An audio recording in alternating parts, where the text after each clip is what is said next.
पण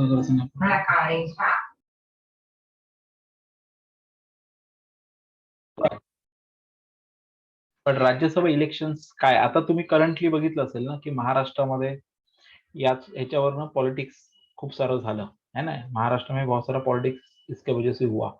ठीक है, not only in Maharashtra but एक 5-6 स्टेट्स के लिए राज्यसभा सीट्स के लिए इलेक्शन हुए थे है ना. इलेक्शन झाले होते एकूण साधारण 5-6 राज्यांसाठी झाले होते की नाही. सो एक्झॅक्टली हे राज्यसभा काय असतं ते आपण बघूया. त्याच्यानंतर राज्यसभेचे इलेक्शन्स काय कशासाठी होतात कळलं. राज्यसभा ऑब्जेक्टिव्ह काय आहे एक्झॅक्टली. ठीक आहे, हे सगळं आपण बघूया थोडंसं. Done, ready, okay. तर आता मी तुम्हाला एकदम बेसिकली मी तुम्हाला सांगतो राज्यसभा इलेक्शन्स काय असतात.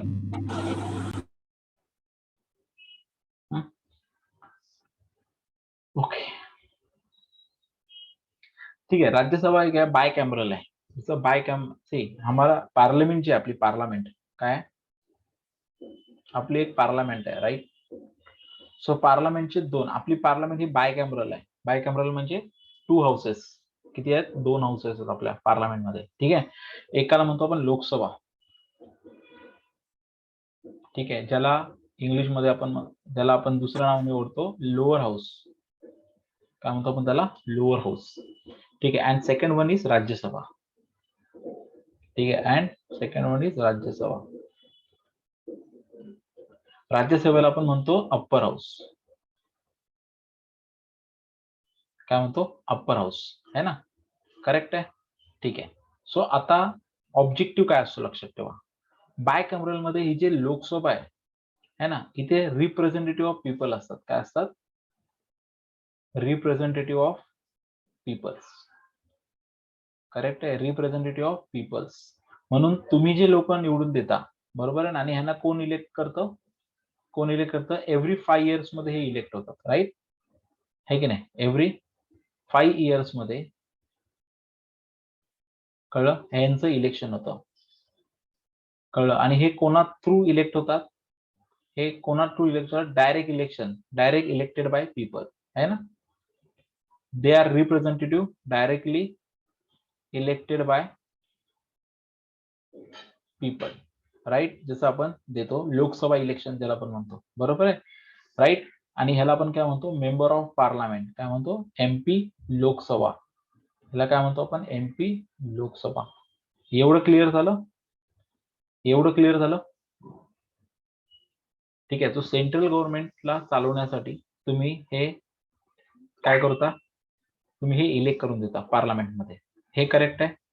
Umera, Drupad, Tejas, yes sir. Tush, Prateek, Gayatri, Priyanka, Aniket, Harshal, correct ना. ठीक आहे, ओके. हा, सो हे राईट, इथे पीपल रिप्रेझेंटेटिव्ह असतात. आता मग ह्याची या हाऊसची गरज काय? What is the objective of Rajya Sabha? ह्याच्यासाठी तुम्हाला कळायला लागेल फेडरल स्ट्रक्चर. हे कळण्यासाठी आपल्याला जावं लागेल एका कन्सेप्टकडे की what is mean bye federalism. ठीक आहे, what is mean bye federalism. So federalism means what? Federalism म्हणजे काय असतं की सेंट्रल, आता प्युअर फेडरलिझम. ठीक आहे, फेडरलिझम म्हणजे काय?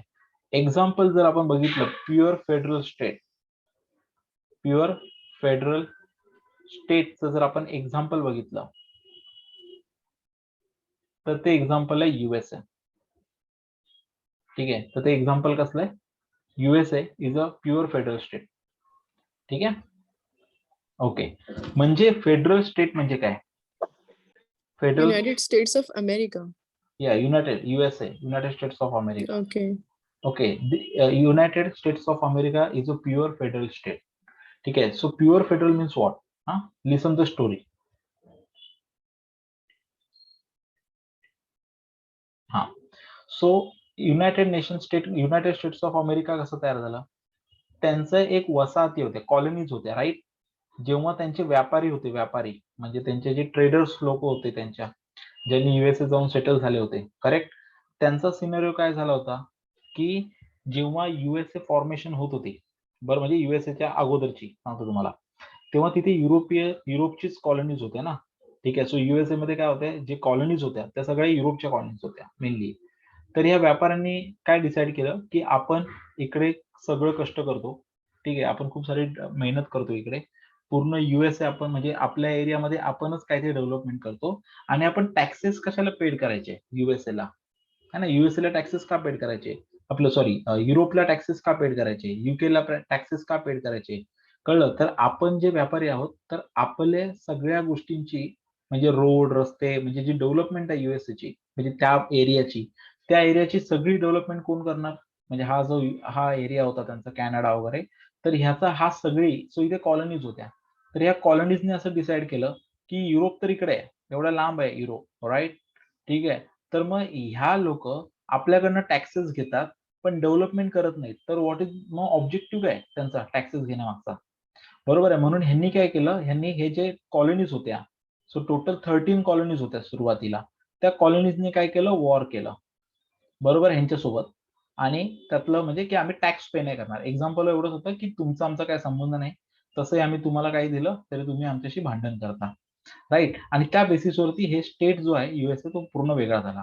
म्हणजे सुरुवातीला ते जे कॉलनीज होत्या, त्या कॉलनीज त्या वेगळ्या झाल्या. पण आता वेगळ्या झाल्यानंतर मग हे बोलले, "ठीक आहे, तुम्ही तुमचं बघून घ्या." मग जेव्हा ह्या कॉलनीज सेपरेट झाल्या, बरोबर आहे, युरोपपासून वगैरे, तेव्हा हे हे वेगवेगळे होते ना, प्रत्येक जण वेगळे होते. त्या सगळ्या कॉलनीज काय होत्या, सेपरेट आयडेंटिटी होत्या. बरोबर आहे?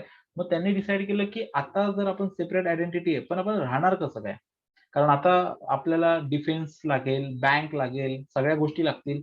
तर मग आपण कसं करायचं? म्हणून ह्या देशाने काय केलं, ह्या देशाने Sir, एकत्र येऊन हां, बोला. sir, I have a question.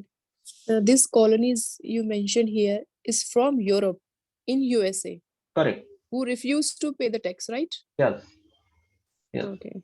Because they believe that की जेवढे काही कलेक्शन्स होतंय, ते सगळं कलेक्शन्स ते लोकं युरोपमध्ये वापरतायत.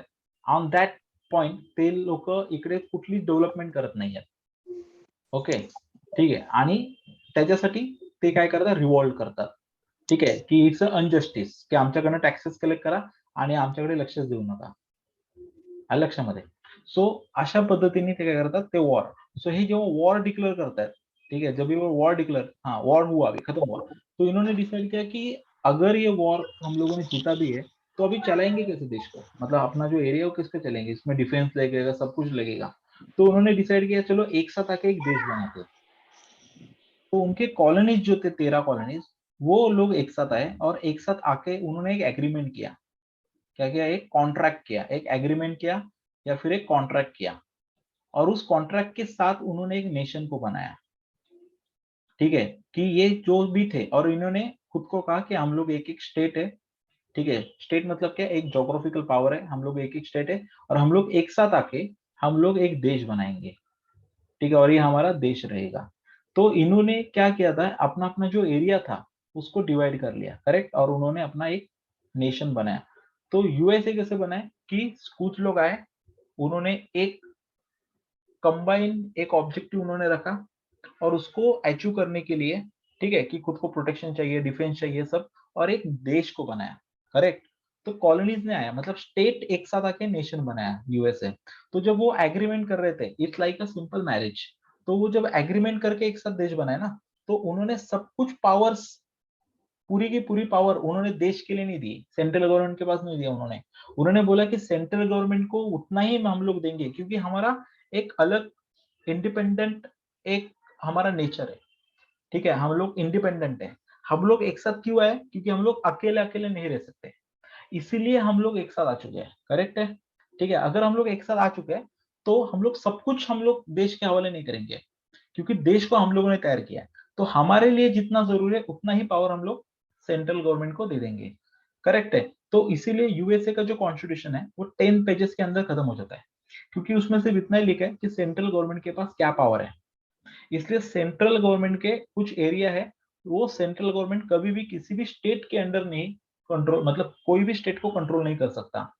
जो सब्जेक्ट सेंट्रल गवर्नमेंट को दिया है डिफेंस, इकोनॉमी, फॉरेन पॉलिसी उसी को लेके वो डिसीजन ले सकते हैं। बाकी स्टेट अफेयर्स में वो बिल्कुल डिसीजन नहीं ले सकता। कोई स्टेट में एखादा चीज या समझो की एखाद लॉ अगर ऐसा आहे की स्टेट में उसको फाशी आहे डायरेक्टली, हा एखाद्या स्टेटमध्ये त्याला एका फाशी आहे, दुसरा स्टेट तीच गोष्ट करायला अलाउ पण करतो. इतके डिफरन्सेस आहेत. प्रत्येक स्टेटला स्वतःचं कॉन्स्टिट्यूशन आहे, प्रत्येक स्टेटला स्वतःचं हायकोर्ट आहे आणि इंडियाच्या हायकोर्ट प्रमाणे त्यांची सिस्टम नाहीये. त्यांच्याकडे सुप्रीम कोर्टला फक्त सेंट्रल वर्सेस स्टेट गव्हर्नमेंट एवढेच ते फाईट करू शकतात. ठीक आहे, ते बाकीच्या इंडियन सारखं की तुम्ही लोअर कोर्टामधून हायर कोर्टात, हायर कोर्टातून सुप्रीम कोर्टात असं ते करत नाहीत. कारण त्यांची सिस्टम कशी आहे की सेंट्रल आणि स्टेट गव्हर्नमेंटमध्ये क्लिअर डिस्ट्रीब्युशन ऑफ पॉवर्स आहे. कळलं? सो ह्यांनी काय केलेलं आहे, स्टेटनी काय केलेलं आहे की सेंट्रल गव्हर्नमेंट, मग त्यांनी जे सेंट्रल गव्हर्नमेंट तयार केलेलं आहे ते सेंट्रल गव्हर्नमेंट आणि स्टेट गव्हर्नमेंट जे अलग अलग वेगवेगळे स्टेट गव्हर्नमेंट्स आहेत त्यांच्यामध्ये क्लिअर डिस्ट्रीब्युशन ऑफ पॉवर्स आहेत. काय clear distribution of power and responsibility, power and responsibility correct आहे. तो आता ह्याला म्हणतात प्युअर फेडरल स्टेट. ह्याला काय म्हणतात? Pure federal state. सो आता त्यांनी पण जे एक हाऊस बनवलंय त्या हाऊसमध्ये इथे समजा ते लोकांचे प्रश्न मांडतायत. त्यांच्या त्यांच्या लोकांचे काय प्रश्न आहेत की आमच्याकडे रस्ते नाही, लाईट नाही, जॉब नाहीत, बरोबर आहे ना, इन्फ्लेशन खूप आहे, हे ते इथे मांडतायत. पण ह्यांच्यातली भांडणं कोण सोडवणार? म्हणजे हा ए स्टेट आहे आणि हा बी स्टेट आहे, यांच्या दोघांमधले फाईट कुठे डिस्कस करणार ते? बरोबर आहे. किंवा सेंट्रल गव्हर्नमेंटची एखादी अशी पॉलिसी आहे ज्याच्यामध्ये स्टेटच्या पॉवर्स वरती काय येणार आहे, इन्क्रोचमेंट येणार आहे. की सेंट्रलची एखादी पॉलिसी आहे ज्याच्यामुळे स्टेटच्या पॉलिसीज वरती कंट्रोल येणार आहे. ठीक आहे. सो अशा वेळेला हे स्टेटसाठी प्लॅटफॉर्म असतं. मग त्यांनी काय केलं की त्यांनी अजून एक हाऊस बनवलं. ठीक आहे, की त्या हाऊसमध्ये ते काय करू शकतात, स्टेटची जी त्यांची लोक आहेत, स्टेट रिप्रेझेंटेटिव्ह, ते फाईट करतील विथ द सेंट्रल गव्हर्नमेंट की तुमच्या पॉलिसीमुळे आमच्या स्टेटच्या पॉवर्स वरती इन्क्रोचमेंट येत आहे किंवा आमच्या रिस्पॉन्सिबिलिटी तुम्ही वाढवताय. ठीक आहे. सो असे त्यांनी प्लॅटफॉर्म, ह्याला म्हणतात प्युअर फेडरल. प्युअर फेडरल इंडियाचं आता तुम्हाला चायना एक्झाम्पल देतो. China is a pure unitary state. China is a pure unitary state. त्यांचा पूर्ण चायना आहे तो पूर्ण बीजिंग मधून हँडल होतो. कुठून? बीजिंग मधून ते हँडल करतात. सो त्यांच्याकडे स्टेट नसतात, त्यांच्याकडे असतात प्रोव्हिन्सेस. काय असतात? They call it a provinces. So provinces मध्ये काय होतं की सेंट्रल बीजिंग मधून जर म्हटलं की एखादा डायरेक्शन दिलं तर दे हॅव टू फॉलो. मग त्यांचे जे जेवढे काही प्रोव्हिन्सेस आहेत त्यांना पॉवर रिस्पॉन्सिबिलिटी नसते.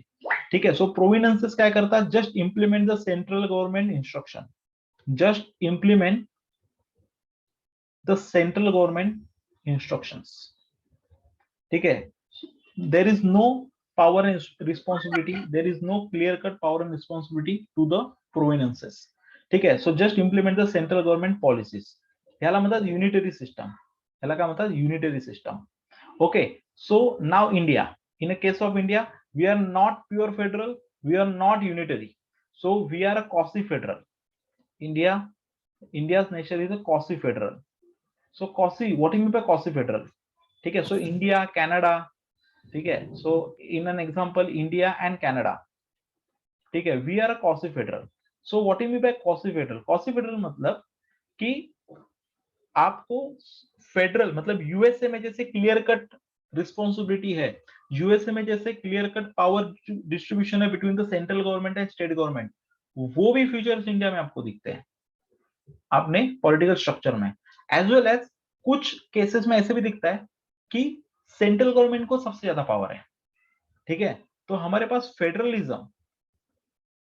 फेडरलिज्म के भी कुछ फीचर्स इंप्लीमेंट होते हैं और कुछ यूनिटरी सिस्टम भी इंप्लीमेंट होते हैं.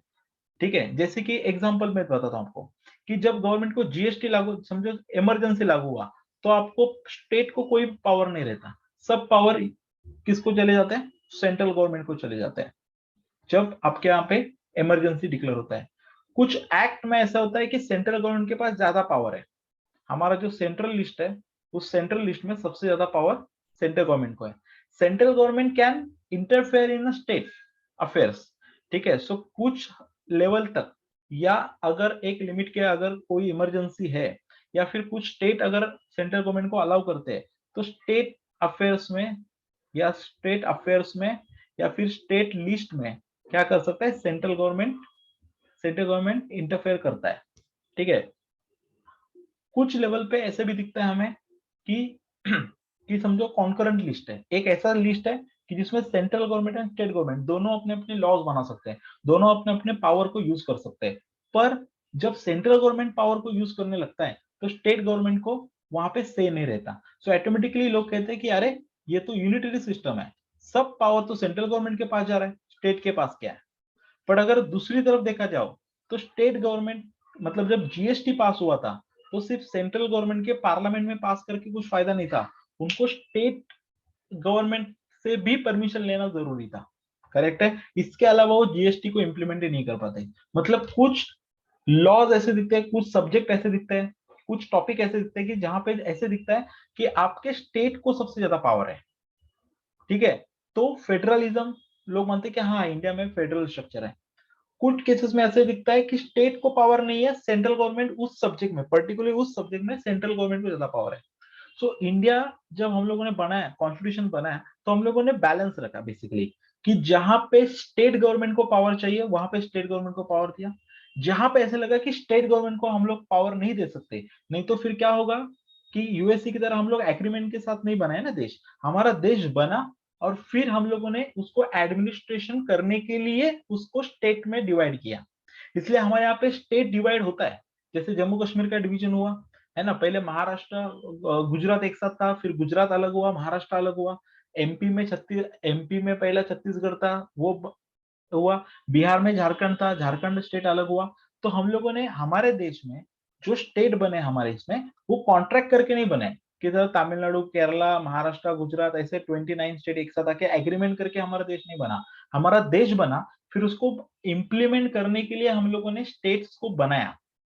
ठीक है, तो हमारे इंडिया में जो स्टेट्स हम लोगों ने बनाया है, वो सब स्टेट्स हम लोगों ने किस पॉइंट ऑफ व्यू से बनाया, किस एंगल से हम लोगों ने उस स्टेट्स को बनाया, की सिर्फ ऍडमिनिस्ट्रेशन।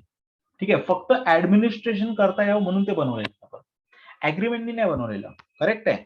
पण पण आपण डेमोक्रसी इम्प्लिमेंट करतोय. मग आता डेमोक्रसी इम्प्लिमेंट करत असताना इम्पॉर्टंट काय आहे डेमोक्रसीचं, की distribution of power and responsibility is a की कन्सेप्ट ऑफ डेमोक्रसी. मग सगळ्यात जर आपण सेंट्रल गव्हर्नमेंटकडे ठेवलं असतं तर चाललं असतं का नाही. म्हणून मॅक्झिमम पार्टिसिपेशन होण्यासाठी आपण स्टेट फॉर्मेशन केले ऍडमिनिस्ट्रेशनसाठी, पण तिथे लोकांना मॅक्झिमम पार्टिसिपेशन भेटलं पाहिजे. ठीक है, मैक्सिमम लोगों का पार्टिसिपेशन हो, इसलिए हम लोगों ने स्टेट्स को स्पेशल पावर दिया, सिर्फ सेंट्रल गवर्नमेंट के पास नहीं रखा। पर इतना भी नहीं पावर दिया कि तमिलनाडु वाले मांग रहे थे कि द्रविड़ नाडु अलग दे दो, पंजाब के कुछ लोग मांग रहे थे खालिस्तान अलग दे दो, कश्मीर के लोग मांग रहे थे कश्मीर अलग दे दो, राजस्थान के कुछ मांग रहे थे कि राजपूतान अलग दे दो, नॉर्थ ईस्ट नागालैंड के लोग मांग रहे थे कि नागालैंड अलग दे दो, बोडोलैंड अलग दे दो। तो हर एक जन अलग अलग मांग रहे थे, इसीलिए कुछ पॉइंट में सेंट्रल गवर्नमेंट को पावर दिया। ठीक है, पर डेमोक्रेसी चलने के लिए पावर एंड रिस्पॉन्सिबिलिटी का सबसे ज्यादा इंपॉर्टेंट है, इसीलिए स्टेट का फॉर्मेशन किया और उस स्टेट को पावर्स दिया और बोला कि मैक्सिमम पार्टिसिपेशन दो लोगों को, पॉलिटिक्स में भी पार्टिसिपेशन दो, डेमोक्रेसी में डिसीजन मेकिंग में पार्टिसिपेशन दो। इसलिए हम लोगों ने कॉसी फेडरल रखा कि जैसे सेंट्रल गवर्नमेंट के पास पावर है वैसे स्टेट गवर्नमेंट को भी पावर दिया। तो ऑटोमेटिकली सेंट्रल का कुछ एरिया कवर हुआ कि इसी एरिया में सेंट्रल गवर्नमेंट करेगा और ये एक एरिया है जिसमें स्टेट गवर्नमेंट काम करेगा, दोनों एक दूसरे में इंटरफेयर नहीं करेंगे। अगर हमारे देश को कोई धोखा है या हमारे कोई इमरजेंसी है, तभी सेंट्रल गवर्नमेंट स्टेट गवर्नमेंट के कुछ कामों में इंटरफेयर करेगा, अगर जरूरत पड़ा तो ही, इमरजेंसी के टाइम पे। ठीक है, या कुछ इंपॉर्टेंस है, नेशनल इंपॉर्टेंस, तभी, नहीं तो स्टेट गवर्नमेंट अलग रहेगा। आगे जाके हम लोगों ने और नीचे तक गए और हम लोगों ने थर्ड लेवल तैयार किया डेमोक्रेसी में, जिसको कहते हैं हम लोग लोकल सेल्फ गवर्नमेंट। करेक्ट, तो हम लोगों ने पावर एंड रिस्पॉन्सिबिलिटी कैसे डिस्ट्रीब्यूट किया, सेंट्रल गवर्नमेंट, स्टेट गवर्नमेंट, और बाद में 1973 में लोकल गवर्नमेंट, जैसे महानगर बीएमसी, जैसे महानगर पालिका, जिला परिषद है ना, सो कॉन्सिपल म्हणजे ये म्युनिसिपल कॉर्पोरेशन एंड जिला परिषद, ऐसे हम लोगों ने 3 लेयर तैयार करे। करेक्ट है, स्टेट, ये जो लोकल गवर्नमेंट है ये किसके अंडर होता है, स्टेट के अंडर होता है। करेक्ट है, स्टेट के अंडर होता है। तो अभी यहीं से The local government, which year you mentioned? Which year? ये local government 1973, sorry 1993। Okay okay, तो अभी ये क्लियर हुआ सबको? ठीक आहे. हा, आता ह्याच्यामध्येच तुम्हाला राज्यसभाचं इम्पोर्टेंस सापडतं, राइट? सो डेमोक्रेसी में, ठीक है, अभी वापस वहां पे आते हैं। ठीक है. सो अभी डेमोक्रेसी में, ठीक आहे, तर आता डेमोक्रेसीमध्ये लोकसभा, ठीक आहे, लोकसभा हे काय आहे, रिप्रेझेंटेटिव्ह हाऊस है, रिप्रेजेंटेटिव ऑफ पीपल्स असतात तिथे. जैसे तुम्हारा मेरा प्रॉब्लम है, एम्प्लॉयमेंट नहीं है, तो यहाँ पे जो आपने एमपी को भेजा है, तुम्ही जे एमपीला पाठवलंय तो एमपी काय करेल, तिथे जाऊन प्राईम मिनिस्टर समोर बोलेल की नोकरी नाही आहे आमच्या लोकांना. करेक्ट आहे. सो तुमचे मुद्दे तुम्ही तुमच्या एमपीला सांगाल, तो एमपी लोकसभेमध्ये जाऊन प्राईम मिनिस्टर किंवा गव्हर्नमेंटला क्वेश्चन करेल. काय करेल? क्वेश्चन.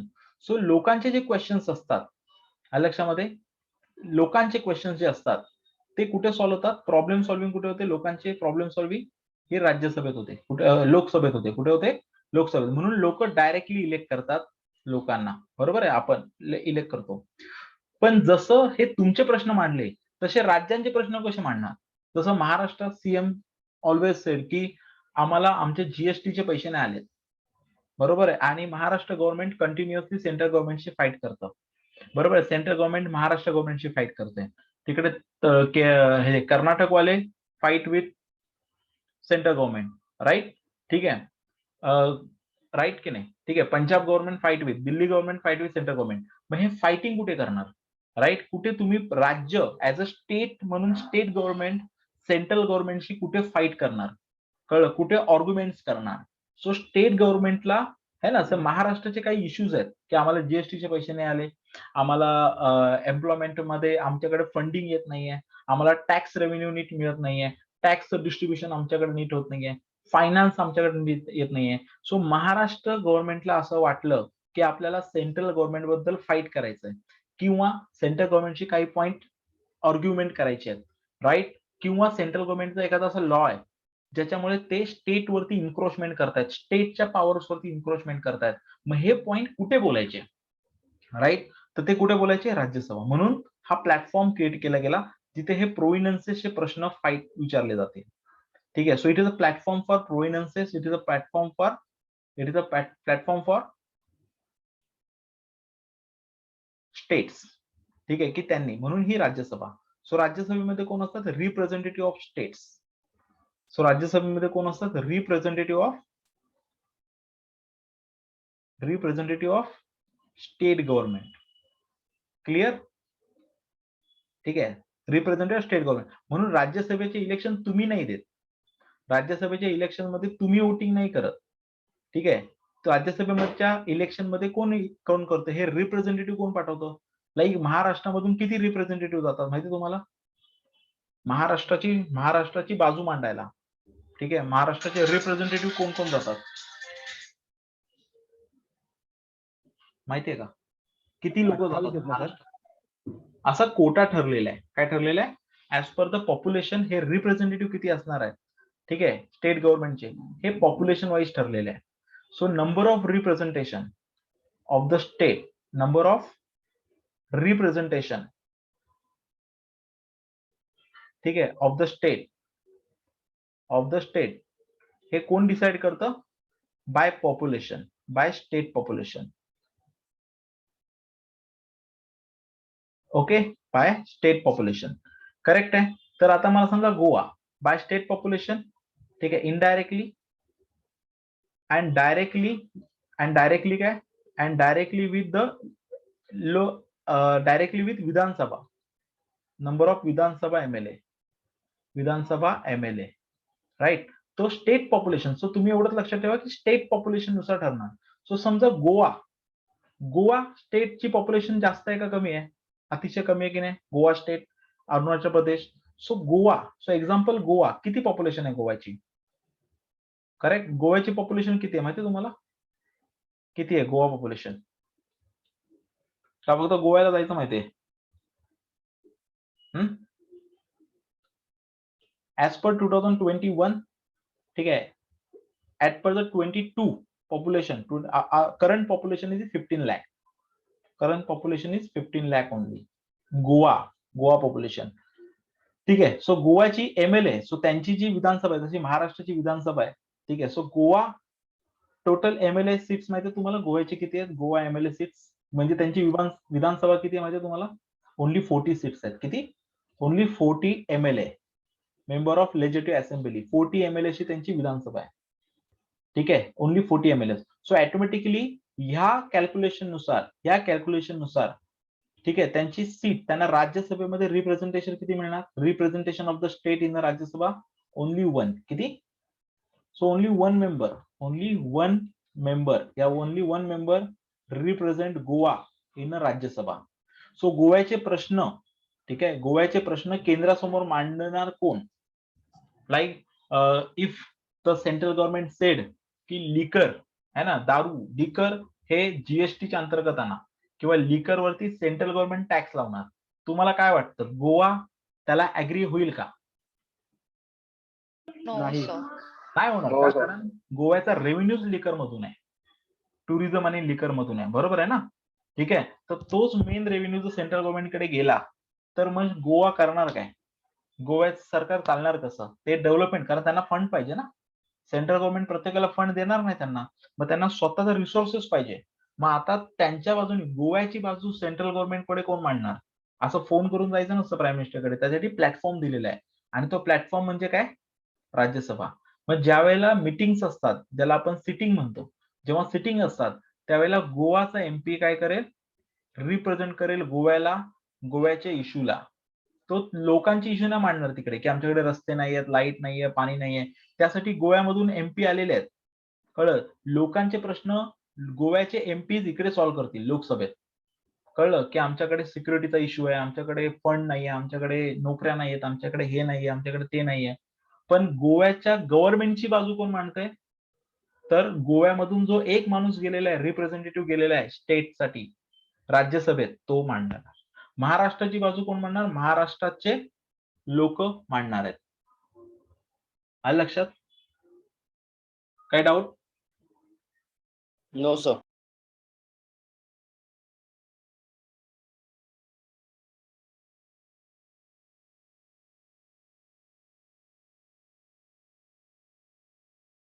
Okay, right. तर हे इश्यू असतात. सो राज्यसभेचा ऑब्जेक्टिव्ह कळाला सगळ्यांना? Yes sir. आणि म्हणून राज्यसभेला अप्पर हाऊस म्हणतात. काय म्हणतात? कारण त्याचं जे स्टेटस आहे, स्टेटस जरी राज्यसभेला कमी पॉवर आहे, ठीक आहे, पण राज्यसभेचं स्टेटस हायर समजलं जातं. कळलं? Upper house, Elder house. आलं लक्षामध्ये? ठीक आहे, असं मानलं जातं. का मानलं जातं? ठीक आहे, त्यातले एमपीज म्हणून राज्यसभेमध्ये अशी लोक पाठवली जातात जी नॉलेजेबल असतील. आलं लक्षामध्ये?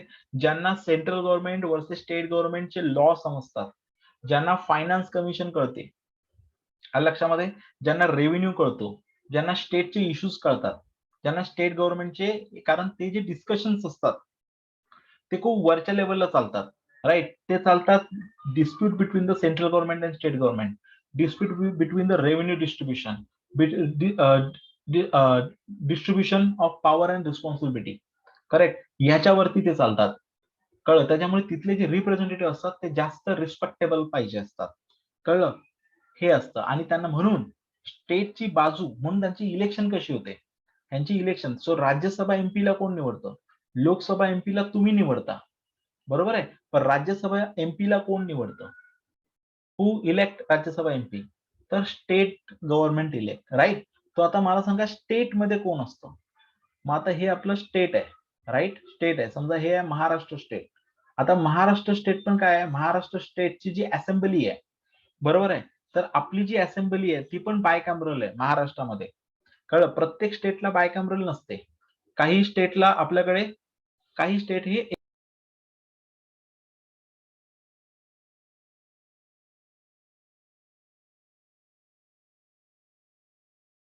ओके. सो महाराष्ट्र स्टेट, मग आता महाराष्ट्र स्टेटमध्ये आपली विधानसभा आहे, राईट? विधानसभा ही मेन असते, विधानसभा इज मेन.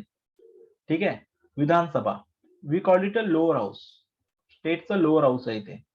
कळलं? इथे आपण काय करतो? रिप्रेझेंटेटिव्ह ऑफ पीपल्स, म्हणजे हे स्टेटचे साठी पाठवतो आपण. काय पाठवतो?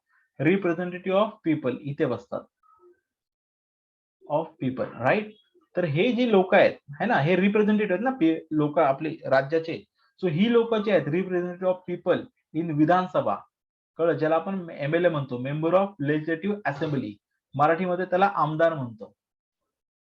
कळलं? मराठीमध्ये त्याला आमदार म्हणतो. सो हे जे एमएलए असतात हे इलेक्ट करतात की आपल्या महाराष्ट्र स्टेटची बाजू की राज्यसभेमध्ये कोण मांडणार. कळलं? सो हे जे असतात विधानसभा, ठीक आहे, सो विधानसभेचे मेंबर्स काय करतात राज्यसभेचे मेंबर इलेक्ट करून देतात. हे कळलं? आलं लक्षामध्ये? Yes, sir. आता गोवा असेल, आता गोव्यामध्ये इथे असते आपल्याकडे आहे इथे काउन्सिल, ठीक आहे, जशी ही विधानसभा आहे ज्याला आपण म्हणतो परिषद. ह्याला परिषद म्हणतात, इंग्लिशमध्ये त्याला काउन्सिल म्हणतात. काय म्हणतात? काउन्सिल. ठीक आहे. सो विधान परिषद जी असते हिला म्हणतो विधान परिषद, राईट. ही वेगळी, ही महाराष्ट्रामध्ये दोन आहेत, विधानसभा विधान परिषद. जशी लोकसभा राज्यसभा तशी विधानसभा विधान परिषद. महाराष्ट्रात दोन हाऊसेस आहेत, गोव्यामध्ये एकच हाऊस आहे. जसं आपण उदाहरण दिलं ना, आता गोव्याला किती कोटा दिलेला आहे? गोव्याला ऍज पर द पॉप्युलेशन गोव्याला रिप्रेझेंटेशन किती दिले राज्यसभेमध्ये? 76. 1-1. काय 76 काय 76 काय? नाही सर, मला तुम्ही ते बाय कॅमेरा गोव्याचं बोलत होते ना, सो मला पॉप्युलेशन वाईज तुम्ही विचारताय किती. गोव्याचं हे किती आहे? एक आहे. गोव्याला किती आहे? गोव्यामध्ये गोव्यातून किंवा गोवा स्टेटला जे रिप्रेझेंटेशन दिलेलं आहे in Rajya Sabha as per the population किती दिलेले आहे की गोव्याचा एक सीट जाणार राज्यसभेमध्ये, ठीक आहे, किंवा गोवा गव्हर्नमेंट गोवा विधानसभा एकच माणसाला इलेक्ट करून देणार, राईट. मग आता गोव्याची पॉप्युलेशन, गोव्याची एमएलए किती आहेत? गोवा विधानसभा, गोवा विधान तिथे एकच हाऊस आहे, विधान परिषद नाहीये त्यांना. सो गोवा विधानसभा जी आहे, जिथे जसं आपल्याकडे मुंबईमध्ये आहे ना तसं, सो गोवा विधानसभामध्ये समजा 40 एमएलए आहेत. किती? 40 एमएलए. सो हे 40 एमएलए काय करणार? ह्या एका व्यक्तीला इलेक्ट करून देणार. आलं लक्षामध्ये? मग समजा एक्झाम्पल घेतलं की ह्या 40 मध्ये 25 एमएलए हे बीजेपीचे आहेत. एक्झाम्पल पकडा, एक्झाम्पल, राईट. आणि 15 एमएलए हे काय आहेत? काँग्रेसचे आहेत. कोणाचे आहेत? लक्षामध्ये? आणि 15 एमएलए कोणाचे आहेत? हे काँग्रेसचे आहेत. एक्झाम्पल पकडा, बरोबर ना? झाले ना 40? हा, सो काँग्रेसचे आहेत. मग आता मला सांगा की काँग्रेसने इकडे उभं केलं कोणाला माहितीये का? काँग्रेसने उभं केलं अनघाला किंवा अनिकेतला, बरोबर आहे. अनिकेतला काँग्रेसने उभं केलं आणि बीजेपीने उभं केलं मला, समीरला. तर आता मला सांगा की या एक सीट साठी जर इलेक्शन झालं तर कोण जिंकणार? अनघा की समीर? Everyone, right. 40 एमएलए एकच सिलेक्ट करायचं त्यांना, कळलं? आणि दोन कॅन्डिडेट उभे केलेत काँग्रेसनी, है ना. टोटल 40 एमएलए आहेत, त्यात काँग्रेस 15 आहे, बीजेपी 25 आहे, करेक्ट. आणि इकडे किती आहे? तर अनघा उभी राहिलेली आहे इलेक्शनला काँग्रेसकडून आणि बीजेपी कडनं समीर उभा राहिलाय. तर आता मला सांगा कोण इलेक्ट होणार? या एक पोझिशन साठी कोण सिलेक्ट होईल जर वोटिंग झालं तर? समीर. हर्षल, हुमेरा, पल्लवी, समीर सर. बरोबर आहे का? कारण ऑब्विसली 25 आहेत ना, ऑटोमॅटिकली मी Yes, sir. जिंकणार आहे. आणि मग मी रिप्रेझेंट करणार गोव्याला आणि मग जाऊन सांगणार की गोव्याचे टॅक्सेस कन्सल नाही करायचे, नाहीतर मग मी खुर्ची फेकून मारेन. कळलं? आलं लक्षात? असं, नाही तर कागद फेकेन, नाही तर मी काहीतरी चपला फेकेन, काय पण करीन. ठीक आहे. सो मी रिप्रेझेंट करणार आहे, किंवा मी जर मी हुशार असेल तर मी हेल्दी डिस्कशन करेन. मला डोकं नसेल तर फेकाफेक करेन. जर मला डोकं असेल तर मी काहीतरी आर्ग्युमेंट तयार करेन. करेक्ट आहे की का गोव्याचे टॅक्सेस तुम्ही कट नका करू, का तुम्ही लिकरवरती टॅक्सेस नका करू. मग तसं गोवा बोलेल, तसं महाराष्ट्र बोलेल, सगळे स्टेट बोलतील की नाही कॅन्सल नाही करायचं, ठीक आहे. मग ते गव्हर्नमेंटच्या विरोधात उभे राहतील आणि बिलच पास नाही करणार, राईट. सो ऑटोमॅटिक सेंट्रल गव्हर्नमेंटला जरी वाटलं लिगल वरचे taxes direct central government collect करेल, तर सगळे स्टेट त्याच्या अपोज मध्ये जातील आणि तिथे वोटिंग करतील. जसा हा एक आहे तसे महाराष्ट्राचे 10-12 हे 10-12 असे वोटिंग करतील आणि ते जे मीटिंगचं जे प्रपोजल आहे ज्याला बिल म्हणतात ते बिल रिजेक्ट करतील. आलं लक्षात? ठीक आहे. अशा पद्धतीने हे चालतं. ह्याच्यात काही डाऊट आहे? Everyone, is that clear? Sir. No, sir. So असं हे राज्यसभेचं इलेक्शन असतं. आता ह्याच्यामध्ये महाराष्ट्र प्रत्येकाला सीट दिलेले आहेत, कळलं? महाराष्ट्राची सीट माहितीये का तुम्हाला? महाराष्ट्राला किती आहेत? 19. हा, 19. येस. महाराष्ट्र राज्यसभा सीट आता नीट लक्षात ठेवा, राज्यसभा सीट. ओके, सगळ्यात जास्त कोणाच्यात माहिती आहे तुम्हाला? यूपी. कोणाच्या? कारण युपीची पॉप्युलेशन आणि असेंब्ली खूप मोठी आहे, कळलं? सो 19 सीट्स आहेत महाराष्ट्राच्या. पण आता 19 साठी झालं का इलेक्शन? ठीक आहे. सो महाराष्ट्राच्या No. पॉप्युलेशन नुसार जशी गोव्याची एकच होती, सो महाराष्ट्राचे किती लोक आहेत तिथे रिप्रेझेंटेशन करतायत? 19 एमपीज पाठवलेत आपण. कोणी पाठवले हे? Maharashtra विधानसभेने.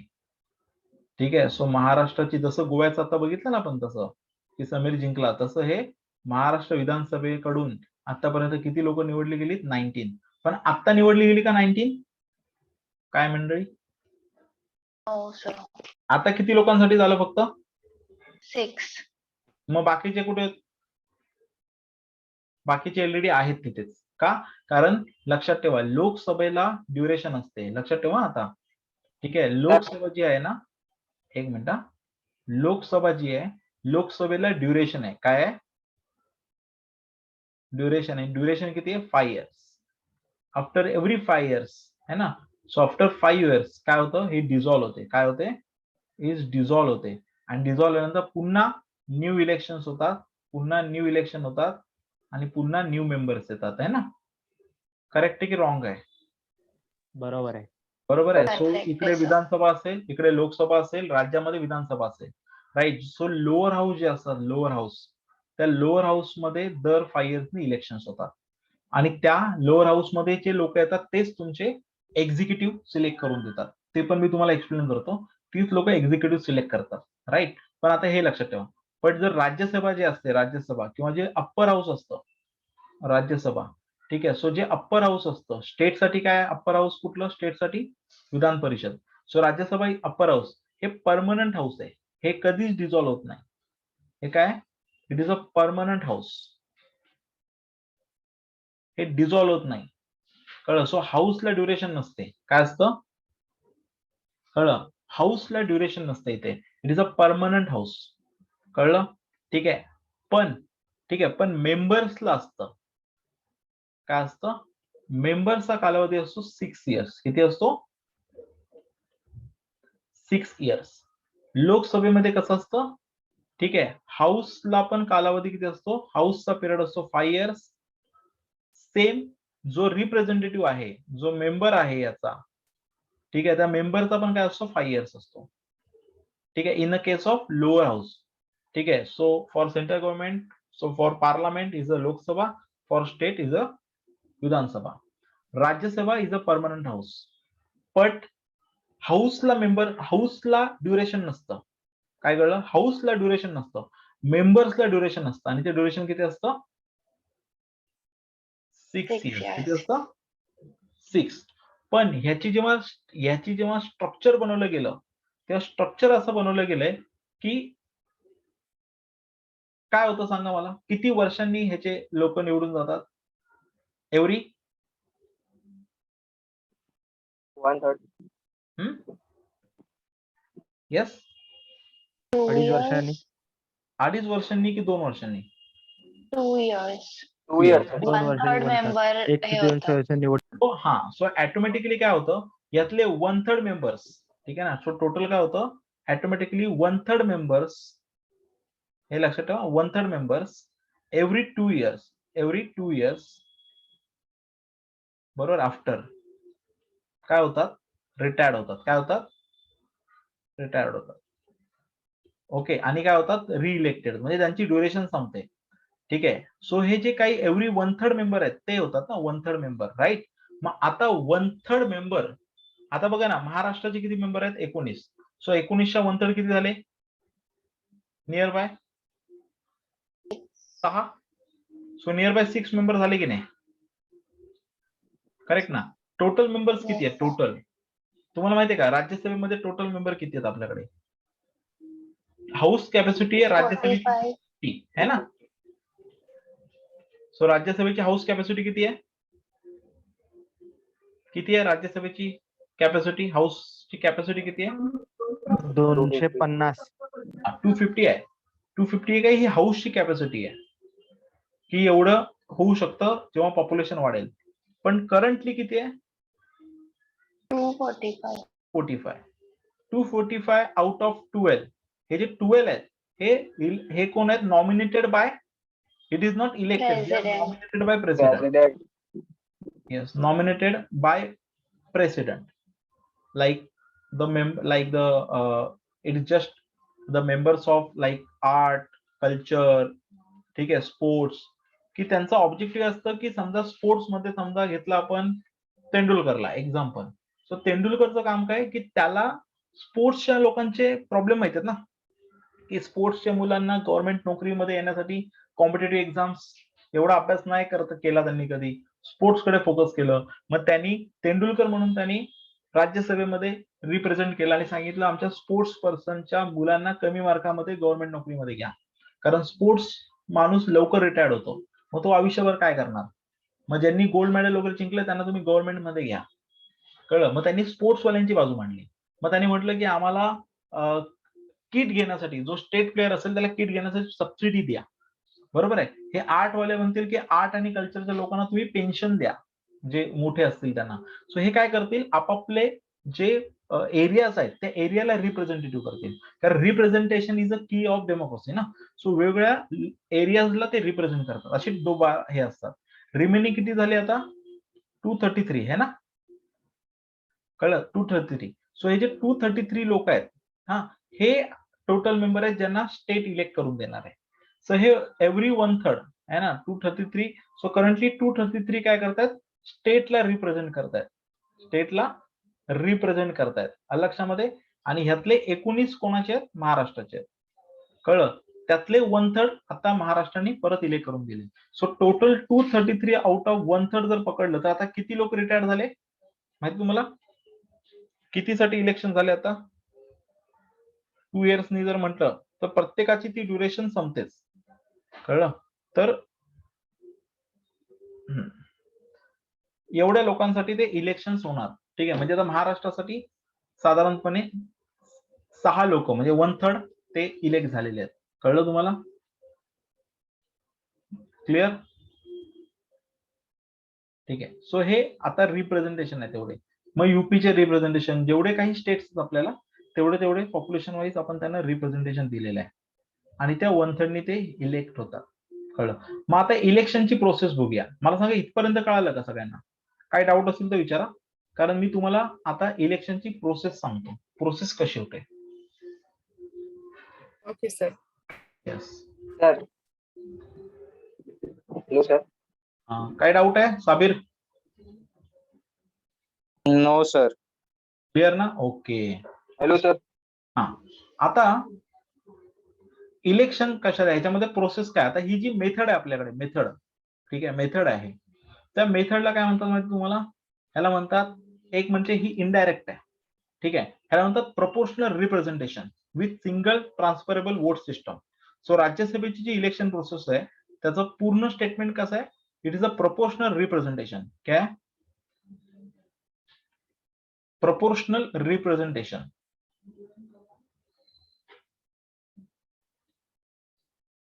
Proportional representation. Proportional representation with single transferable vote system. ठीक है, with single transferable. He same पद्धत प्रेसिडेंटला पण आहे आपला, with single transferable voting system.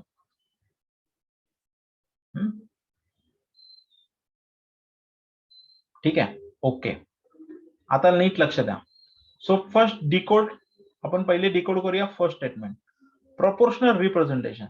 So what is mean by proportional representation? What is mean by proportional? What is mean by proportional? Pranali, Prateek, Priyanka, Ruta, Kartiki, iPhone वाली, Drupad. Sir, preferential voting, sir. नाही, proportional. What is mean by proportional? Equal. Simple, रेशोनुसार, हे की नाही. So example, मी जर असं म्हटलं की 100 पॉप्युलेशनला एक रिप्रेझेंटेशन आहे, तर 1000 पॉप्युलेशनला किती रिप्रेझेंटेशन द्यावं लागेल आपल्याला? 10. 10. करेक्ट ना? करेक्ट. 10,000 ला किती द्यावं लागेल? 100. 100. सो हे काय झालं? 100. आलं लक्षामध्ये? सो आपल्याकडे स्टेटला जे रिप्रेझेंटेटिव्ह दिलेले की महाराष्ट्राला 19 है ना, युपीला एवढं, हे कशाच्या बेसवर दिलेलं आहे? पॉप्युलेशनच्या. सो पॉप्युलेशनचं जेवढं असेल त्यानुसार ते रिप्रेझेंटेशन दिलेलं आहे. कळलं? मिनिमम 1 रिप्रेझेंटेशन आहे. किती? एक रिप्रेझेंटेशन दिलेलं आहे. युनियन टेरिटरीजला सगळ्यांना रिप्रेझेंटेशन नाहीये, काही लोकांना आहे, काहींना नाही. पण हे आलं लक्षामध्ये. सो ह्याला म्हणतात प्रपोर्शनल रिप्रेझेंटेशन. युएसए मध्ये असं नाहीये. युएसए मध्ये फिक्स रिप्रेझेंटेशन आहे. ठीक आहे, हे इंडियाचं सांगितलं मी तुम्हाला. करेक्ट आहे. जर आपण युएसएत गेलो तर युएसए मध्ये जर त्यांनी सांगितलं की प्रत्येकाला 5च रिप्रेझेंटेशन आहे, मग तिकडे एखाद्या स्टेटची पॉप्युलेशन 100 असेल, एखाद्या पॉप्युलेशन 1000 असेल, एखाद्याची 10,000 असेल, ना एखाद्याची 5,000 असेल, प्रत्येकाला किती मिळणार तिकडे? 5 फिक्स. 5. तर त्यांच्याकडे फिक्स आहे रिप्रेझेंटेशन, प्रत्येक स्टेटला फिक्स आहे. सो प्रत्येक स्टेट मधून 5-5 लोक ते निवडून देणार. भारतात असं नाहीये. भारतामध्ये पॉप्युलेशन नुसार स्टेटला त्याचं इम्पॉर्टन्स मिळालेलं आहे. कळलं? म्हणून आपल्याकडे इंडियाच्या इलेक्शनचा जो अजेंडा असतो ना, तो सेट करतो युपी. कारण युपीचे राज्यसभेतले मेंबर्स पण जास्त आहेत, युपीचे लोकसभेचे इलेक्शन पण जास्त आहेत. सो फायनली ते प्राईम मिनिस्टर जास्त ठरवतात. आलं लक्षामध्ये? का? तर त्यांची म्हणजे त्यांचे पॉप्युलेशन जास्त आहे. आलं लक्षात? त्यामुळे UP always set the agenda, India's agenda of म्हणजे पॉलिटिकल फाईट और इलेक्शन फाईट्स. ठीक आहे, असं असतं. पण हे कळलं तुम्हाला? Clear the concept of proportional representation? Yes, clear ना? Good one, Yes, sir. Good one. चलो आता नेक्स्ट पॉइंट बघतो मी तुला. What in by single transferable voting system? The same system used in a president election, same choosing vice president election, same choosing state council elections. So single transferable voting system is what? See, the representative म्हणजे जो representative असतो ना, तो सगळ्यांचा पाहिजे. Like if I represent guidance group और I represent MPSC batch, ठीक आहे, इन महाराष्ट्र लेवल, और I represent the guidance group in Maharashtra level. So हा माझा स्वतःचा इश्यू आहे का? नाही. I represent guidance group, I represent MPSC. Correct. तर मला सगळ्यांचा पाठिंबा पाहिजे, बरोबर की नाही? मॉरली करेक्ट की नाही? का मी रिप्रेझेंट करायला चाललोय आणि out of 20 only 11 students with me and 9 students oppose me. So how can I represent all if 9 students are not agree with me or 9 students reject me as their representative? ठीक है. So morally it is correct क्या I say कि I represent full MPSC batch? नाही ना, तसं नाही चालणार. म्हणून एक सिस्टीम बनवलेली आहे. जसं प्रेसिडेंट सगळ्यांचा पाहिजे का? प्रेसिडेंट काही लोकांचा असतो, प्रेसिडेंट सगळ्यांचा पाहिजे. स्टेटला रिप्रेझेंट करत असताना स्टेटचा तो कॅन्डिडेट पाहिजे. म्हणून आपल्याकडे ही सिंगल ट्रान्सफरेबल वोटिंग सिस्टम वापरतात. ठीक आहे. लोकसभेची सिस्टम कशी असते? लोकसभा बघा, लोकसभा, ठीक आहे, समजा आपण वापरतो लोकसभा आहे की नाही, विधानसभा, काय लोकसभा, विधानसभा, और अपना लोकल गव्हर्नमेंट म्हणजे महानगरपालिका आहे ना, कॉर्पोरेटर इलेक्शन जे असेल ना, यस, कॉर्पोरेटर इलेक्शन, त्याच्यानंतर झेडपी ग्रामपंचायत आहे ना. सो हे सगळ्या ज्या रिप्रेझेंट, जिथे पीपल रिप्रेझेंट होतात, त्या सगळ्या कशा चालतात? मेजॉरिटी. लाईक 100 पॉप्युलेशन आहे, करेक्ट आहे. त्यातल्या 20 लोकांनी बायकॉट केलं, इलेक्शनला काय केलं? बायकॉट केलं, राईट? बायकॉट इलेक्शन केलं. रिमेनिंग 80 मधले 41% लोकांनी काय म्हटलं की येस, समीर इज विन, म्हणजे त्यांना पाहिजे. हा, म्हणजे मला 41 लोकांनी हे केलं. सो 20 तर बायकॉटच केलं, 20 लोकांनी बायकॉट केलं, इलेक्शनच बायकॉट केलं. 41 लोकांनी इलेक्शनला आले, त्यांनी सिलेक्ट केलं. रिमेनिंग किती उरलं? तर 39, करेक्ट. 39 पॉप्युलेशन रिजेक्ट मी. पण आता ह्या केसमध्ये स्टील आय एम विन. का? कारण ह्या तिन्हीपैकी म्हणजे बायकॉट, रिजेक्टेड आणि सिलेक्टेड मध्ये मॅक्झिमम नंबर काय गेले? मला 41 लोकांनी सिलेक्ट केलेलं आहे ना. सो ज्यांनी प्रेझेंट केलं, वोटिंग केलं, अशी वोटिंग करणारे लोक किती आहेत? 80. आणि आउट ऑफ 80 माझी मेजॉरिटी काय पाहिजे मला? 41. सो 41 लोक माझ्या बरोबर आहेत. ठीक आहे. पण जर टेक्निकली बघितलं तर 39 प्लस 20 है ना, ह्यांना मी नको आहे ऍज अ रिप्रेझेंटेटिव्ह. करेक्ट की नाही? आहे की नाही? सो नियर बाय 59 लोक मला रिजेक्ट करतायत, हे बायकॉट करून आणि ह्यांनी डायरेक्टली रिजेक्ट दाखवून. पण जनरली या तिघांमध्ये टेक्निकली काय झालंय? 41 म्हणजे मॅक्झिमम लोकांनी मला सिलेक्ट केल्यासारखं दिसतंय ना इथे, नंबर बघितलं गेलं तर. सो मी सिलेक्ट झालो. हे चालतं कुठे? लोकसभेमध्ये, विधानसभेमध्ये, अशा ठिकाणी. ठीक आहे. म्हणजे अजून एक केस सांगतो. समजा 100 लोक आहेत आणि असे 10 पक्ष आहेत. किती? 10. सो 10 कॅन्डिडेट मध्ये मला 11 मत पडले, बी ला 10 पडले, सी ला 10 पडले, डी ला 10 पडले, सगळ्यांना 10 10 10 10 10 आणि एकाला 9 पडले. असे जर 100 झाले तरी पण सगळ्यात जास्त कोणाला आहेत? 11 मला आहेत ना. सो ए इलेक्ट होणार. का? तर ह्याला 11 मतं पडली. पण तसं बघायला गेलं तर ह्या सगळ्यांमध्ये नियर बाय 89 लोक मला नाही म्हणतायत, रिजेक्ट करतायत.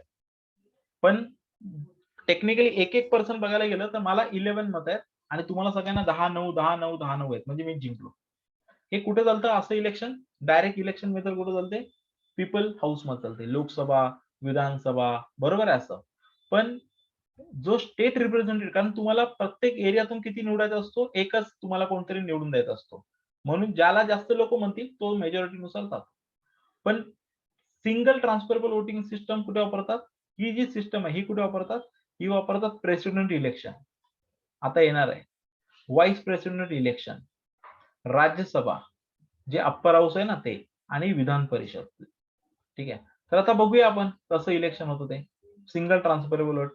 आता सिंगल ट्रान्सफरेबल वोट मध्ये समजा आता आपण म्हणूया की 6 जण उभे राहिलेत किंवा 3 जण उभे राहिलेत, 4 जण, A B C D. So 4 candidate are, ठीक आहे ना, रेडी फॉर, ठीक आहे, फाईट. सो 4 जण उभी राहिली एबीसीडी. आता ह्याच्यामध्ये आपल्याला वोटिंग करायची. ठीक आहे, मला वोटिंग करायची आहे. ठीक आहे, ओके. तर मी काय करतोय बघा, आता काय करतो. सो इथे ए आहे, इथे बी आहे, इथे सी आहे आणि डी आहे. हे माझ्याकडे नंबर आहेत. आता ऍज अ समीर सर म्हणजे मी मेंबर वोटिंग करायला चाललोय. मी काय करणार माहितीये का, की मी ए ला पहिलं देणार. काय देणार? की A is my first choice. मी रिजेक्ट कोणालाच नाही करू शकत आहे इथे. इथे मी रिजेक्ट नाही करणार कोणाला. D is my second choice, C is my third choice आणि B is my fourth choice. झालं. सो मी कोणाला रिजेक्ट केलं का? धनश्री, कोणाला रिजेक्ट केलं का मी? अनिल, दीक्षा, हर्षल? नाही, मी कोणाला No, रिजेक्ट sir. नाही. No, sir. You just gave them rank. Rank second one. ठीक आहे. सेम समजा दुसरं कोणतरी आहे आता, लाईक प्रतीक आहे. सो प्रतीकनी पण वोटिंग केलं. प्रतीक इज अ एमएलए अँड, ठीक आहे, तो आता वोटिंगला चाललाय. प्रतीकनी काय केलं? ए ला सेकंड वोटिंग केलं, बी हा त्याचा फर्स्ट कॅन्डिडेट आहे, सी हा त्याचा थर्ड कॅन्डिडेट आहे आणि डी इज त्याचा फोर्थ कॅन्डिडेट आहे. राईट. सो आता हे असंच केलं, असं प्रत्येकाने केलं. हे समीर सरांनी केलं, म्हणजे हे समीरने केलं, हे प्रतीकने केलं. बरोबर आहे. असे जेवढे आपले एमपीज एमएलएज आहेत, किती एमएलएज आहेत आपल्याकडे? नियर बाय महाराष्ट्रामध्ये 288 आहेत. आता ह्यातल्या 4 जणांना तर अलाउच केलं नव्हतं, कारण ते जेलमध्ये होते. सो त्यांना अलाउ नव्हतं केलेलं. पण 288 लोकांनी साधारणपणे they are able or they are eligible to voting. So हे 288 लोक वोटिंग करणार. पण आता हे वेगवेगळ्या पार्टीचे लोक आहेत. राईट. सो हे 288 वोटिंग करणार आणि हे वोटिंग करत असताना काय करणार? असेच गेम फिरवणार. कळलं? ठीक आहे. सो याला म्हणतात फर्स्ट रँकचं इलेक्शन. ठीक आहे. सो असेच हे वोटिंग करत जाणार प्रत्येक जण. मग आता एक्झाम्पल घ्या की समजा असे डी जण आहेत. सो समजा ए ला या पहिल्या राऊंड मध्ये काय सांगतोय? पहिल्या राऊंड मध्ये ए ला जे पहिलं राऊंड आहे त्याच्यामध्ये असं कळलं की सगळ्यांमध्ये ए ना ए, बरोबर आहे, ए ला साधारणपणे 40 मत पडले. किती? 40 लोकांनी अशी मतं टाकली की ज्याच्यामध्ये A is a first choice, A is a first choice and D is a last choice. पहिल्या राऊंड मध्ये काय आलं? D is a last choice. कळलं? आणि A is a first choice. म्हणजे डी ची जेवढी मतं आहेत ही निघून जातील. कळलं? डी ची मतं काय आहेत? निघून जातील. मग समजा इकडे हुमेरा आहे, हुमेरानी डी ला फर्स्ट चॉईस दिली, याला सेकंड दिलं, याला थर्ड दिलं, फोर्थ दिलं, करेक्ट. पण आता हुमेराचं जे फर्स्ट जो पर्सन होता कोण होता, डी. पण डी हारला, कळलं, कारण ह्याला समजा 140 मतं पडली फर्स्ट चॉईस वाली, आपल्याला 288 करायची ना, ह्याला किती पडूया आपण, ह्याला 50 पडली, ओके, ह्याला 60 पडली, किती झाले 10, 14, ह्याला कमी पडायचे आपल्याला, किती झाले, जरा कॅल्क्युलेशन करा, एक म्हणजे तुम्हाला एक्झाम्पल कळेल. 288 मायनस 140 मायनस 50 मायनस 60, 38 ना, हा. सो ह्याला पडले 38. सो आता याच्यात सगळ्यात पहिल्या राऊंड मध्ये सगळ्यात कमी कोणाला पडले, 38, म्हणजे डी ला पडले ना. सो आता डी आउट होणार, डी काय झाला, आउट झाला, राईट. पण डी चा जो आता हुमेराचा पहिला चॉईस कोण होता, डी होता ना, पण आता डी तर आउट झालाय, मग आता डी चं पहिलं मत वाया गेलं. मग आता हुमेराचं मत कोणाला पडणार माहितीये का, हुमेराचं वोटिंग कोणाला पडणार, हुमेराचा सेकंड कोण आहे, हुमेराची सेकंड चॉईस कोण आहे, सी. राईट. मग ह्याला +1 होणार, कळलं तुम्हाला, आलं का लक्षात, हुमेराचा हाला +1 होणार. ठीक आहे, असं करत करत समजा हा आउट झाला फर्स्ट राऊंड मध्ये, मग सेकंड राऊंड मध्ये ह्याला. सो अशा पद्धतीने ते इलेक्ट होत जातात, कळलं, मॅक्झिमम. आणि मग जे नंबर संपले की संपले, कळलं, असे राऊंड होत जातात, की समजा टोटल जेवढी लोक उभे राहतील तेवढं. आलं Sir, लक्षात. I have a question. Like you just mentioned Huh. that in case I gave my vote to D and then D is out. So if I give my vote to A and A is out, so my vote will transfer to B or what? नाही, already तू दिलेला आहेस ना त्याला, जर तू इकडे केलंस तर, असं म्हणतेस तू. Yeah. नाही, सो हा तर ऑलरेडी आउट झालाय ना, सो जो फर्स्ट चॉईस वाला तर सिलेक्ट झालेला आहे, तुझा फर्स्ट चॉईस वाला तर सिलेक्ट झालेलाच आहे ना. तर हे तुझी ही रँक तुला काहीच मॅटर नाही करत, पण तसाही तो लास्ट कॅन्डिडेट होता ना, जर डी फोर्थ असता तर तसाही तो लास्ट कॅन्डिडेट होता ना. आणि तुझी जी Yes, फर्स्ट sir. चॉईस वाला आहे तो ऑलरेडी कॉम्पिटिशन मध्ये जिंकलेला आहे फर्स्ट राऊंडलाच, कळलं. तर ते थोडस क्रिटिकल आहे, पण अशा पद्धतीने ते सिंगल ट्रान्सफर वोट सिस्टम काय होतात, की जेवढे मेंबर्स आहेत टोटल, जसं प्रेसिडेंटशिपला 2च मेंबर असतात, फक्त 2च लोक, समजा 3 लोक, सो मॅक्झिमम एक आउट होत जातो आणि शेवटी 2 राहतात, कारण प्रेसिडेंटची सीट किती आहे, एकच सीट आहे, कळलं. आतापर्यंत तुम्हाला सांगतो, आतापर्यंत महाराष्ट्रामध्ये कधीच इलेक्शन अशा पद्धतीने घेतलेच नव्हते आपण, कळलं का, कारण महाराष्ट्रामध्ये जो स्टँडर्ड लोक उभी राहिली, की अपोजिशन असो नाही तर काँग्रेस, म्हणजे कुठलाही पार्टी असू दे, ते बोलायचे अरे ही इज बेस्ट पर्सन, जाऊ दे रिप्रेझेंट करायला, कशाला अपोज करा. सो रिप्रेझेंट करायला पाठवलं जायचं, असं इलेक्शन व्हायचं. This is the first time after I think 1998 नंतर, किंवा नाहीच, म्हणजे 1998 ला थोडस असं काहीतरी झालं होतं, ठीक आहे, पण खूप मोठ्या कालावधीनंतर पहिल्यांदा असं झालंय हिस्ट्री ऑफ महाराष्ट्र, की असं इलेक्शन घेतलं गेलं. कारण जर 6 सीट्स आहेत, काय जो टोटल 6 सीट्स आहेत, राईट, 6 सीट्स आहेत, तर ऑटोमॅटिकली काय केलं जायचं, विदाउट इलेक्शन प्रत्येक पार्टी पाठवायची, की समजा आपल्याकडे पार्टी आहे, समजा काँग्रेस आहे, राष्ट्रवादी आहे, शिवसेना आहे, बीजेपी आहे, राईट, ह्या मेन पार्टीज आहेत. तर 6 लोक पाठवायचीत ना, तर बीजेपी बोलेल ठीक आहे सर, आमचा एक पाठवा, आणि तुमचा शिवसेनेचे 2 पाठवा, राष्ट्र 2 पाठवा, काँग्रेस 1 पाठवा, बस 6 सिलेक्ट झाले, त्यांनाच वोटिंग करायची. ते यावेळेला काय झालं, यावेळेला काय की बीजेपीने 6 आउट ऑफ 6 कॅन्डिडेट उभे केले, आणि म्हणून इलेक्शन घ्यावं लागलं, का, कारण सीट पेक्षा मेंबर जास्त झाले, कळलं. सो बिकॉज ऑफ दिस बीजेपीची जी पॉलिटिकल जी टेक्निक होती, त्याच्यामुळे त्यांनी मॅक्झिमम मेंबर उभे केले, त्यांनी सगळ्या सीटला उभे केले.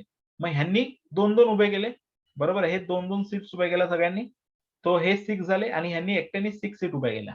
सो टोटल 12 सीट्स उभ्या राहिल्या 6 जागांसाठी, आलं लक्षामध्ये. आणि मग बीजेपीने त्यातल्या त्यात म्हणून ह्यांचा एक जिंकला, ठीक आहे, असं ते सगळे खेळ झाला तो सगळा, ठीक आहे. आणि मग पूर्णच्या पूर्ण ते जी सिच्युएशन आहे ती टर्न झाली, कळलं. कारण हे जे सेकंड मत आहेत ना, सेकंड, की पहिला रिजेक्ट झाल्यानंतर कोणाला मिळणार, इकडे आता हे आपल्याला कोणालाच माहिती नसतं, की कोणी सेकंड राऊंडला कोणी काय वोटिंग केलं, कारण त्यांनाही माहिती नाहीये, की कारण ही बॅलेट वोटिंग असते, हे ना बंद करून करायचं.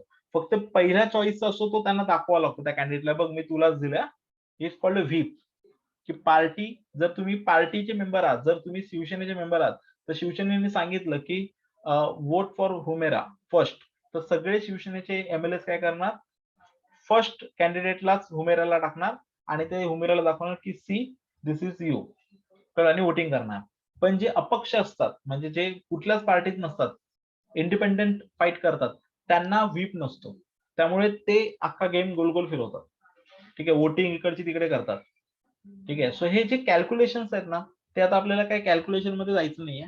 ठीक आहे, कारण कोणाला ऍक्च्युअल कॅल्क्युलेशन माहिती नाही, ती कॅल्क्युलेशन झालीत काय, कोणी कोणाला वोटिंग केली आहे, कोणी काय केलंय, हे कोणालाच माहिती नाही. कारण मेन काय, फर्स्ट राऊंड सिम्पल चालणार, सेकंड राऊंड मध्ये कोणी काय कोणाला वोटिंग केलं हे कोणालाच माहिती नाही.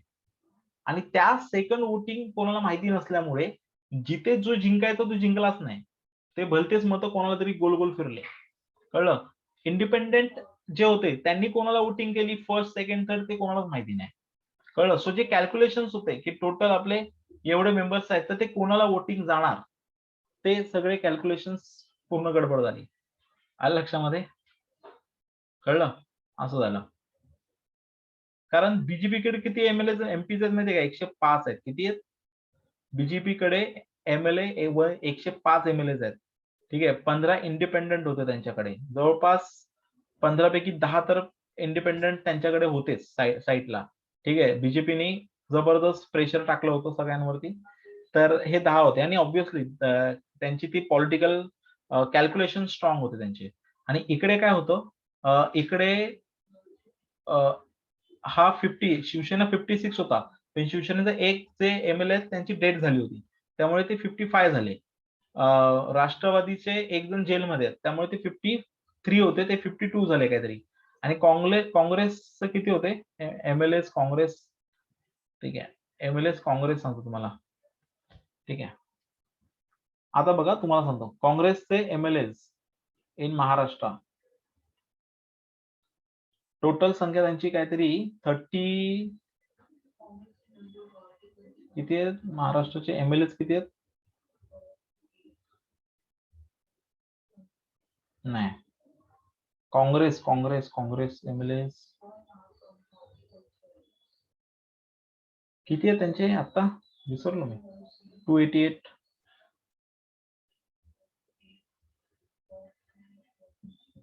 सांगतो तुम्हाला मी, मग तुम्हाला कॅल्क्युलेशन्स कळतील. 288 काँग्रेस बीजेपी 44 आहे का सर? हा 44 44 आहेत. 44 आहेत, करेक्ट. 44 आहेत त्यांचे. ठीक आहे, 44 आहेत. 44 आहेत.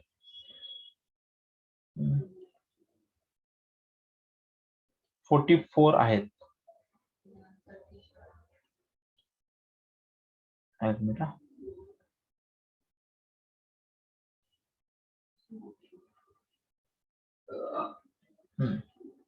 ठीक आहे, हा, सो 44 आहेत ना त्यांचे काहीतरी. येस, करेक्ट आहे. सो हे 44 आहेत. म्हणजे आता ह्यांना माहिती होतं की आपल्याला जिंकायला साधारणपणे जेवढे वोटिंग पाहिजेत, त्याच्यामध्ये ह्यांच्यासाठी ह्यांना प्रत्येकाला माहिती होतं की आपल्याला एक कॅन्डिडेट तर येणार.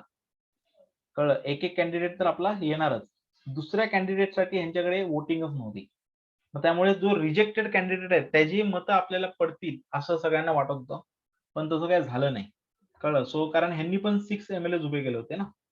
कळलं, सो ते फार हे आहेत, म्हणजे ते टेक्निकल आहे सगळं, तिथे जायला नको आपल्याला, कारण आपल्याला काय एक्झाम मध्ये ते येणार नाही. पण साधारणपणे फर्स्ट, मग सेकंड राऊंड जो होता तिथे त्यांची वोटिंग गडबड झाली, आणि त्याच्यामध्ये पण ज्यांनी चुकीची वोटिंग केली त्यांचे रिजेक्ट केले. सगळे जी वोटिंग होती ती त्यांची रिजेक्ट केली. राईट, असं होतं. त्यामुळे मग ते सगळे कॅल्क्युलेशनच बिघडले. कारण 3-4 जण असे होते की ज्यांची वोटिंग ही इलेक्शन कमिशननी कॅन्सल केली, कारण तिची सिस्टम असते की दाखवायचं असतं, आणि ते फक्त त्या कॅन्डिडेट दाखवायचं, सगळ्यांना दाखवायचं नसतं. सो ती एक प्रोसेस आहे, ती प्रोसेस काही लोकांनी चुकली असं म्हणतात, आणि त्याच्यामुळे त्यांचे वोट रद्द केले, आणि त्याच्या कॅल्क्युलेशनवरती परिणाम झाला सगळा. पण सिंगल ट्रान्सफरेबल कळलं की सगळ्याचं मत सगळ्यांना मिळतं. कळलं, विनर्सला सगळ्यांचं मिळतं. करेक्ट. प्रेसिडेंटशिपला गेलं तर तिथे काय होतं, शेवटपर्यंत जातात, कारण तिथे एकच सीट असते ना. तर 2 पर्यंत जातात आणि लास्ट जो कॅन्डिडेट असतो जेव्हा हा आता समजा लास्ट आता प्रेसिडेंटशिपला कसं होतं की समजा इथे 45 आले आणि इथे 44 आले. हा प्रेसिडेंटची एकच जागा आहे. ठीक आहे. हा समीर आहे आणि इकडे अक्षय आहे समजा. ठीक आहे. सो समीरला 45 आहेत, अक्षयला 44 आहेत. सो लास्ट राऊंड पर्यंत येत येत येत आता जिंकलं कोण ऑटोमॅटिकली 45 वाला जिंकला ना. ठीक आहे. पण म्हणजे हा हारला. पण हा जे 44 वाले आहेत त्यांची लास्ट चॉईस काय माहितीये तुम्हाला? 44 वाल्यांची लास्ट चॉईस काय असेल माहितीये का तुम्हाला? समीर ही लास्ट चॉईस असेल, राईट? आहे की नाही? म्हणजे सगळी वोटिंग यांना येते. म्हणजे 45 प्लस 44 सगळीच्या सगळी वोटिंग कोणाला आली? 89च्या 89 मेंबरची वोटिंग आली प्रेसिडेंटला. असं असतं. कळलं? लास्टला पण इलेक्शन म्हणजे असं होतं. हे प्रेसिडेंट कारण तिथे एकच पद असतं. इकडे 6 होते. त्यामुळे 6 जण जिंकली तिथे कॅल्क्युलेशन थांबले. कळलं? So single transferable voting system का आली? कळलं? Single transferable voting system, proportional representation, single transferable voting system. Done? Yes, sir. Yes. आणि एक असं आहे ते. ठीक आहे. आणि हे कसं होतं आता तुम्हाला सांगतो मी राज्यसभा जी सीट आहे आपल्याकडे आता मी जर यातलं टेक्निकल मी तुम्हाला म्हणतो राज्यसभा ही जी आहे हे लंडन इंग्लंडचं जर सिस्टम बघितली तर अप्पर हाऊस इंग्लंडची जी अप्पर हाऊस आहे त्याला हाऊस ऑफ लॉर्ड्स म्हणतात. काय म्हणतात? House of lords. कळलं? कोणाला? इंग्लंडच्या. सो तसं आपल्याकडे राज्यसभा. आता तुम्ही हिस्ट्री शिकताय तेव्हा तुम्हाला आणि पॉलिटिक्स करताना पण तुम्हाला लक्षात येईल की आपल्याला फर्स्ट प्रोव्हिन्शियल रिप्रेझेंटेशन कुठच्या ऍक्टने चालू झालं. कारण आपण काही एका रात्रीमध्ये उठून राज्यसभा तयार नाही केली. कारण ब्रिटिश काळापासून म्हणजे जेव्हा आपण फाईट आणि ते ब्रिटिशांनी आपल्याला असं दान धर्म नाही केला. आपण त्यांना सांगितलं की जर तुम्ही प्रोव्हिन्सेस केले तर रिप्रेझेंटेशन द्या आम्हाला. So 1919 act Montagu Chelmsford act पासून आपल्याकडे थोडे थोडे प्रोव्हिन्सेसला पॉवर मिळायला सुरुवात झाली आणि हळूहळू तेच प्रोव्हिन्शियल जी सभा होती प्रोव्हिन्शियल जी असेंब्ली होती ती पुढे राज्यसभा म्हणून आली. कळलं? असं आहे ते. इलेक्शन आपल्या जर कॉन्स्टिट्यूशन मध्ये बघायला गेलं तर आर्टिकल 80 राज्यसभा काय सांगतो? आर्टिकल 80 लक्षात ठेवा. सो राज्यसभा बद्दल फॉर्मेशन ऑफ राज्यसभा जी आहे ठीक आहे as per the Indian constitution Rajya Sabha as per the Indian constitution related article number 80 लक्षात ठेवा. आर्टिकल 80 हे असे फॅक्च्युअल्स तुम्हाला विचारतील. कळलं? Total current total member 245 and the final seats किती आहे टोटल 250. ठीक आहे. And total current member 245. Out of 245 12 are nominated by president and 233 elected members. Correct? Right? ठीक आहे. Done. Okay. Who is the chairman of Rajya Sabha? Vice president. ठीक आहे. Vice president जो असतो VP vice president is a chairman of Rajya Sabha. Sir म्हणजे speaker ना. Yes. C आपल्याकडे कसं आहे सांगतो मी तुम्हाला. हा एक स्ट्रक्चर लक्षात ठेवा.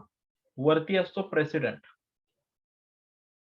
प्रेसिडेंटच्या हाऊस मध्ये तुम्हाला एक मोठा डायग्राम काढून दाखवू. लक्ष द्या आता काय सांगतो. बघा कसं असतं. आपल्याकडे टॉपला असतो प्रेसिडेंट. प्रेसिडेंट नंतर असतं लेजिस्लेचर. काय असतं? लेजिस्लेचर. लेजिस्लेचर म्हणजे त्याला आपण इंडियामध्ये म्हणतो पार्लमेंट.